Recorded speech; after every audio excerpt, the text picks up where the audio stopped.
Welcome to part 2 of the Daily Report. It's in today's segment of Viewpoint. We touch upon the Yoon administration's foreign policy priorities as shared over the past week since taking office. For more, I have Professor MIN Jeong-hun from the Korea National Diplomatic Academy. Professor Min, it's good to see you again.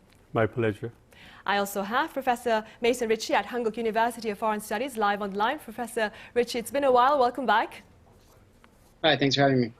Right, Professor Min, let's start with Seoul's ties with Washington then. The first foreign delegation to the presidential office in Yongsan was led by Douglas Emhoff, the husband of U.S. Vice President Kamala Harris, last week. Do you suppose this pecking order is further indication of the Yoon administration's priority on its ties with the Biden administration?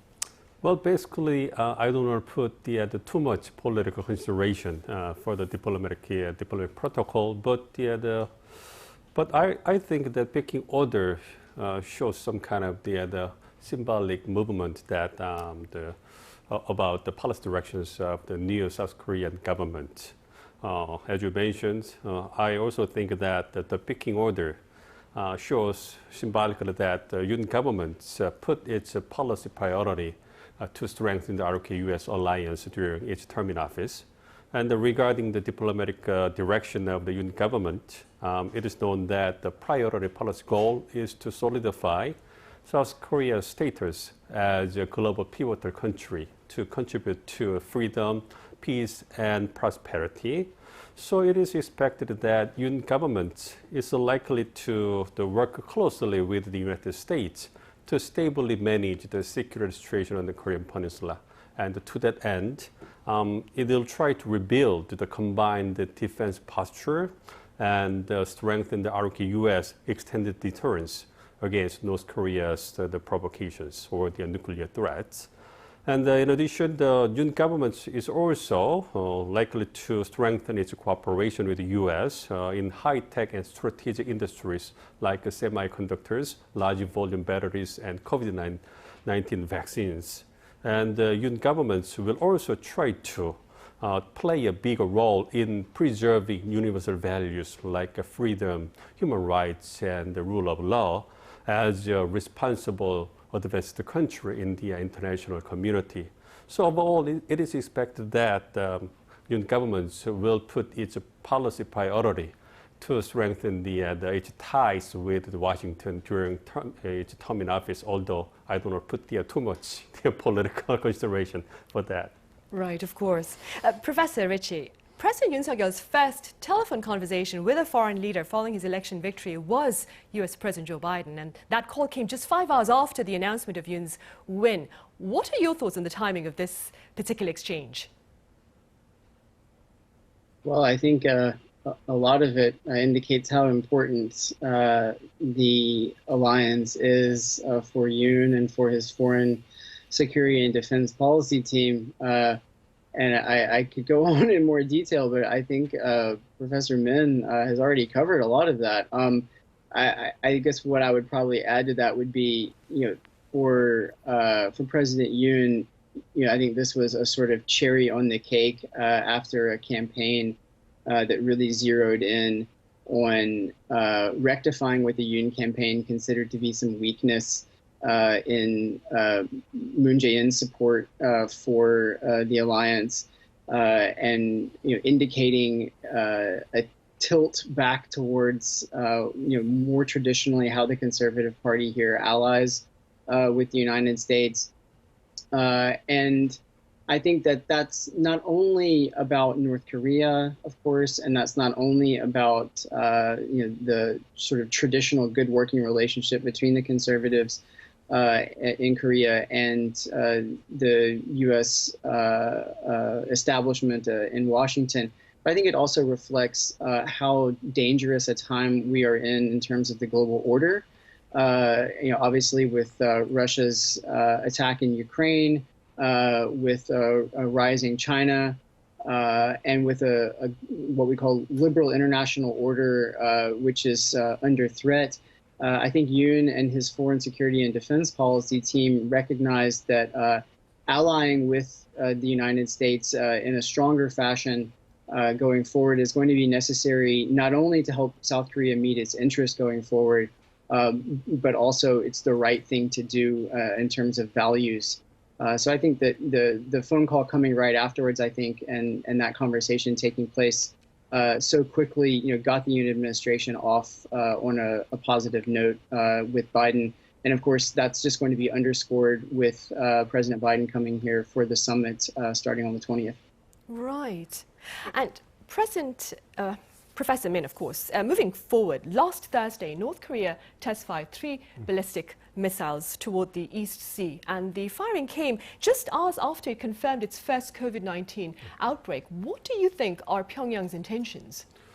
First, I want to say that I'm so sorry to say that the North Korean people are now suffering from the COVID-19 virus, considering that North Korea does not have enough medical capabilities of controlling for the spread of the virus in its territory. And its people have not been vaccinated fully. It is concerned that the damage could be huge in the coming months. And regarding the recent North Korea's provocations to shoot the 3 ballistic missiles, I think Pyongyang wanted to send a message to the international community that it will continue to enhance its military capabilities as planned. But regarding the possibility of the making further the provocations in the coming weeks and months, I think there is also a possibility that Pyongyang will refrain from the making another provocations for the time being. So I think the North Korean regime realized that the situation is totally out of control, and therefore it is asking helping hand to the international community. And the international community, as you know, including South Korea, US, and Japan and China, mentioned that they are willing to help North Korea just out of the humanitarian consideration. But if Pyongyang makes another provocation in the coming weeks and months, it would put the international community in a more difficult situation to help North Korean people. Although the international community has maintained the position that humanitarian assistance should be separate from the political and military consideration. So I hope that Pyongyang will put its policy priority to cope with the spread of the virus in the coming weeks and months, and show sensible or discreet attitudes, just not making the missiles or the provocations. Right, of course.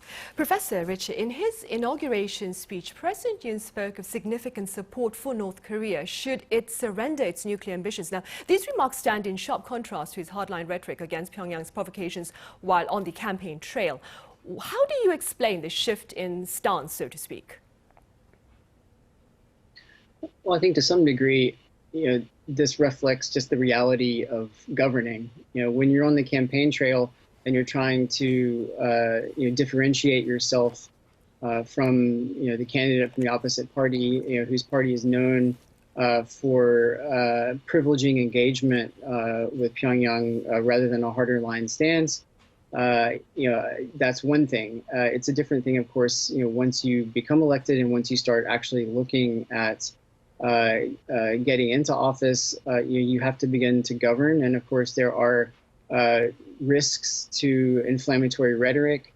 There are trade-offs to vocalizing a hardline stance. And so I think that's certainly part of it. I think part of it, too, is I'm sure Yoon and his team want to come in and see how North Korea behaves on their watch.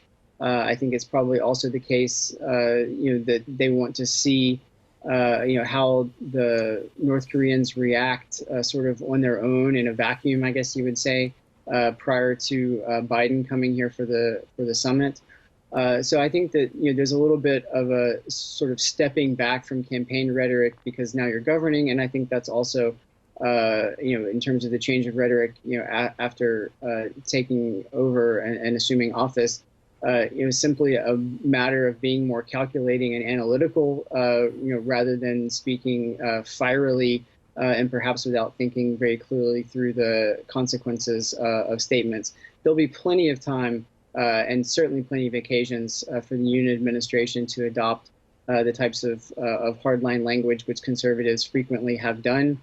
And I'll also point out that it's not like Yoon has gotten into office and hasn't continued to stress, and his team members haven't continued to stress what they ultimately think is the right way to go forward with North Korea, which is normalization of relations with Pyongyang happening through the process of denuclearization, rather than normalization efforts happening first and denuclearization happening later. That hasn't changed at all. Right. And to achieve that purpose, Professor Min, it has been said by some that the Yoon administration may adopt a carrot and stick policy with regard to North Korea. How feasible do you suppose this policy will be? Well, currently it seems that the Yoon government is focused on implementing the stick policy because of the repeated provocations by North Korea. But basically, I think Yoon government has the policy directions on North Korea that it will strongly respond to North Korea's provocations, while it will also open the door to talk with North Korea for the international, inter-Korean cooperations. But as you know, President mentioned during the presidential campaign that North Korea's illegal and unreasonable actions would be dealt with firmly following the principle, but the door to inter-Korean dialogue will be open at any time. So, but in terms of the governing period, we can see what will be the tone down the statements by the South Korean government. And but considering the situation where North Korea repeatedly makes provocations and doesn't respond to the Biden administration's request to come back to the negotiating table, it seems that Yoon government will put its policy priority to strongly respond to the North Korea's provocations or the nuclear threats for the time being. So I think that under the principle of peace through strength, Yoon government will try to enhance its military cooperation with the U.S.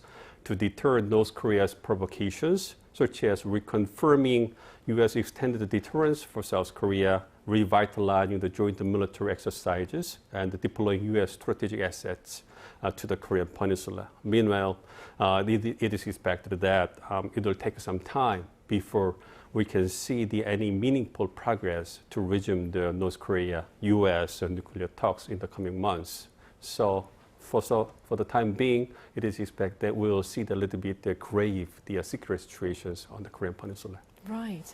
And beyond the Korean Peninsula, Professor Richey, the Yoon administration seeks to, that is, enhance its ties with neighboring Japan. Now, speaking to Japanese lawmakers who had attended his inauguration, President Yoon said he opposed politicizing historical matters. What are your thoughts on this? So, in the first place, both the Yoon campaign and the Yoon administration, once it's come into office, has clearly repeated multiple times that improving Seoul-Tokyo relations is an important part of his foreign policy. And that's not only vis-a-vis the bilateral Seoul-Tokyo relation, but also important for how the U.S.-South Korea alliance functions. The Biden administration has always put significant stock in improving Seoul-Tokyo relations in order to lead to better trilateral alliance cooperation between Washington, Seoul, and Tokyo. This will almost certainly come up in some significant form in the upcoming summit. Now, that desire, however, is quite different from how easy it's going to be to execute in reality. And it's a very nice thing to say that you wish not to, as president, to politicize Seoul-Tokyo relations. But the reality is they are politicized. Domestically, that's a very difficult issue here. It's especially a very difficult issue for the Democratic Party. And not only as voters, but also, of course, members of the National Assembly and of the party leadership. So it's inevitably going to be politicized. And it's not only politicized, it's also a judicial issue as well. The rulings that have come in, from the various judicial bodies on repayments for comfort women and for, other exploitation of Korean labor during the Japanese colonial period are a matter for the justice system. They're not only a matter for foreign policy, and they're not even only a matter for politics. So this is going to be very thorny, and Japan is not going to simply allow Yoon to back away from this issue. It's going to be something that's going to require him to deal with the politics also. Right, it might be easier said than done. All right, Professor Richey, thank you so much for your time today and your thoughts. And Professor Min here in the studio, thank you very much for your insights. Thank you. Thank you.